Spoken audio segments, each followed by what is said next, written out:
Assalamualaikum warahmatullahi wabarakatuh. Selamat pagi Bapak Peter Raja Guguk, selaku dosen pengajar mata kuliah ekonomi makro. Di sini saya dari kelompok 5. Saya Muhammad Rizky Ramadan dengan NIM 64251582. Dengan saya Naya Jahwa dengan NIM 64251324. Dengan saya Usatun Harunisa dengan NIM 64251765. Di sini kami ingin mempresentasikan materi yang sudah kami buat dengan tema Ruang Lingkup Analisis Makroekonomi, Pengaruh Ekonomi Global Terhadap Perekonomian Nasional.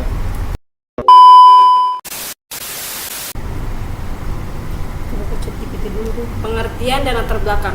Makroekonomi adalah cabang ilmu ekonomi yang mempelajari kondisi perekonomian secara menyeluruh seperti pendapatan nasional, inflasi, pengangguran, dan pertumbuhan ekonomi. Perkembangan ekonomi global menyebabkan setiap negara saling terhubung. Kenaikan harga minyak dunia, perubahan nilai tukar, dan krisis global dapat memengaruhi perekonomian nasional. Oleh karena itu, analisis makroekonomi diperlukan untuk memahami masalah ekonomi dan mencari solusi yang tepat. Tujuan dan ruang lingkup makroekonomi. Tujuan yang pertama ada memahami konsep dasar makroekonomi. Yang kedua, mengetahui faktor yang memengaruhi ekonomi nasional. Yang ketiga, ada menganalisis inflasi dan pengangguran. Yang terakhir, ada memahami kebijakan pemerintah. Ruang lingkup. Yang pertama ada pendapatan nasional, yang kedua pertumbuhan ekonomi, yang ketiga inflasi, yang keempat pengangguran, kelima kebijakan fiskal dan moneter, yang terakhir konsumsi dan investasi. Indikator utama makroekonomi. Indikator utama dalam makroekonomi meliputi yang pertama ada produk domestik bruto atau PDB, mengukur total barang dan jasa yang dihasilkan suatu negara. Yang kedua ada tingkat bunga, menentukan biaya pinjaman dan memengaruhi investasi. Yang ketiga ada inflasi, kenaikan harga barang dan jasa secara terus-menerus. Yang terakhir ada pengangguran, yaitu jumlah angkatan kerja yang belum mendapatkan pekerjaan.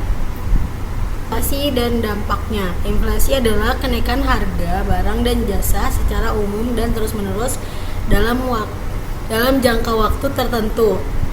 Dampak inflasi ada menurunkan daya beli masyarakat hidup semakin mahal, menghambat pertumbuhan ekonomi, nilai uang menjadi menurun.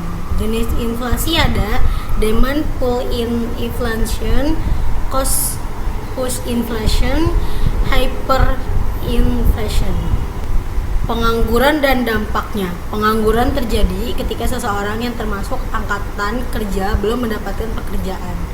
Dampak dari pengangguran adalah meningkatkan kemiskinan, menurunkan produktivitas nasional, menimbulkan masalah sosial, dan menghambat pertumbuhan ekonomi. Menurut teori Keynes, pengangguran terjadi karena kurangnya permintaan agregat dalam perekonomian. Hubungan inflasi dan pengangguran. Inflasi dan pengangguran memiliki hubungan yang dijelaskan melalui teori kurva Philip. Teori ini menjelaskan pengangguran rendah, inflasi meningkat, pengangguran tinggi, inflasi menurun. Jadi pemerintah harus menjaga keseimbangan agar ekonomi tetap stabil. Studi kasus Indonesia. Pada tahun 2005, Indonesia mengalami yang pertama inflasi sebesar 17,11%. Yang kedua, tingkat pengangguran sebesar 11,24%. Yang kedua, penyebab. Yang pertama, kenaikan harga BBM. Yang kedua, laporan kerja terbatas, kenaikan biaya produksi. Dampaknya adalah menurunnya daya beli masyarakat dan melambatnya pertumbuhan ekonomi nasional. Kebijakan pemerintah. Pemerintah mengatasi inflasi dan pengangguran melalui yang pertama kebijakan moneter, yaitu mengatur jumlah uang beredar dan suku bunga. Yang kedua kebijakan fiskal, yaitu mengatur pajak dan pengeluaran pemerintah. Yang ketiga kebijakan non-moneter, yaitu meningkatkan produksi dan pengawasan harga barang. Yang keempat kebijakan tersebut bertujuan menjaga stabilitas ekonomi dan kesejahteraan masyarakat.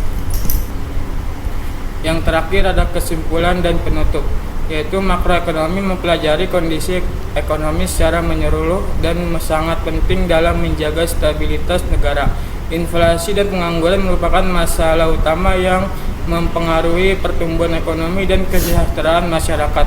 Pemerintah memiliki peran penting melalui kebijakan fiskal dan moneter untuk mengendalikan kondisi ekonomi nasional. Sekian materi dari kami, terima kasih.